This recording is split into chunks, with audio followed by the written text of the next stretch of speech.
নারীদেরকে বাঁকা পাঁজরের হাড় থেকে তৈরি।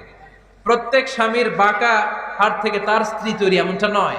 সাইয়েদনা আদম আলাইহিস সালামের বাঁকা পাঁজরের হাড় থেকে হাওয়া আলাইহিস সালামকে তৈরি। ফলে ওই একটা বাঁকা স্বভাব প্রত্যেক নারীর ভেতরে আছে না নাই? এই বাঁকা হাড্ডিরে সোজা করতে গেলে হাড্ডি ভেঙে যায়, আর রেখে দিলে বাঁকাই থেকে যায়। এজন্য বিষ্ণু বলেন ফাস্তাউসু বিন নিসাই খায়রা, কোমল আচরণ করো, ভালো আচরণ করো, ভালোবাসার কথা বলো, স্ত্রীকে ভালোবাসার কথা শোনাবেন। প্রতিদিন কমসে কম স্ত্রীকে 10 বার বলবেন আই লাভ ইউ।